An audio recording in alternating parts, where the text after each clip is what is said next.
Realization Part 5. Now Yam answers the question, what becomes of a man when the body dies?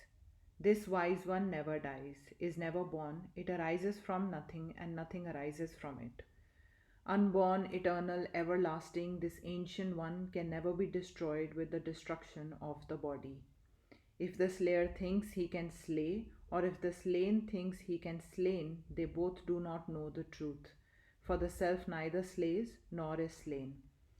A most tremendous position. I should like to draw your attention to the adjective in the first line, which is wise.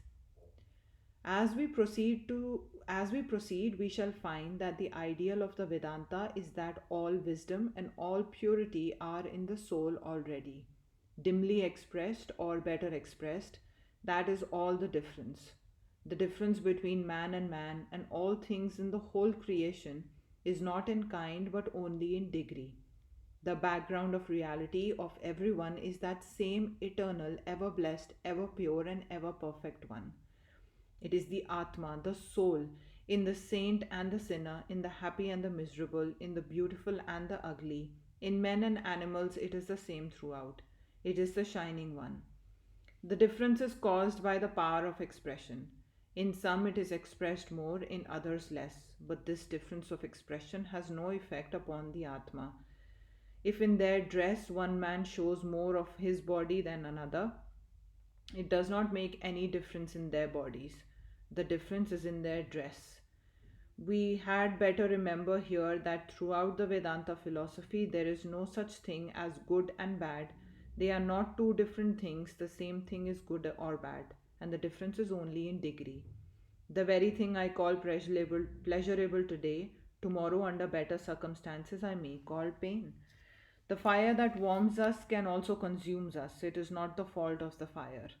Thus the soul begin pure and perfect. The man who does evil is giving the lie onto himself. He does not know the nature of himself. Even in the murderer, the pure soul is there, it dies not. It was his mistake, he could not manifest it, he had covered it up. Nor in the man who thinks that he is killed is the soul killed. It is eternal.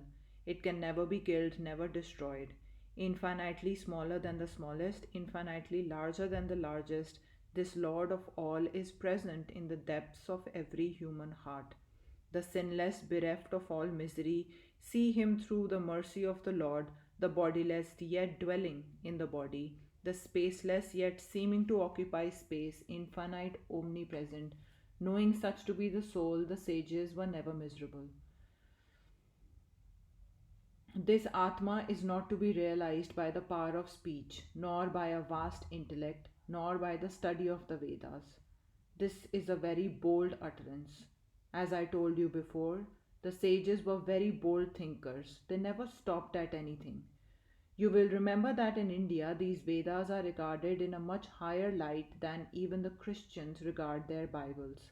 Your idea of revelation is that a man was inspired by God, but in India, the idea is that things exist because they are in the Vedas. In and through the Vedas, the whole creation has come. All that is called knowledge is in the Vedas. Every word is sacred and eternal, eternal as the soul, without beginning and without end. The whole of the Creator's mind is in this book, as it were. That is the light in which the Vedas are held. Why is this thing moral? Because the Vedas say so.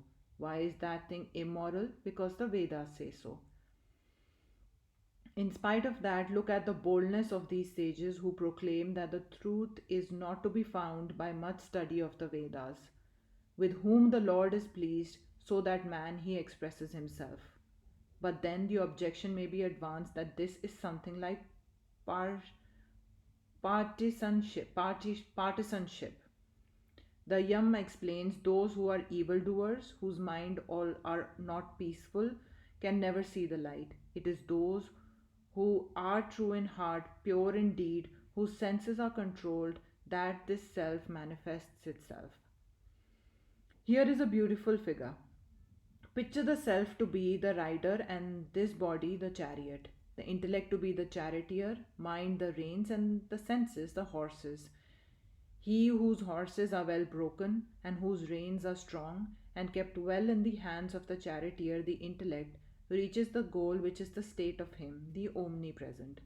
But the man whose horses the senses are not controlled, nor the reins the minds well managed, goes to destruction. This Atma in all beings does not manifest himself to the eyes or to the senses, but those whose minds have become purified and refined realize him.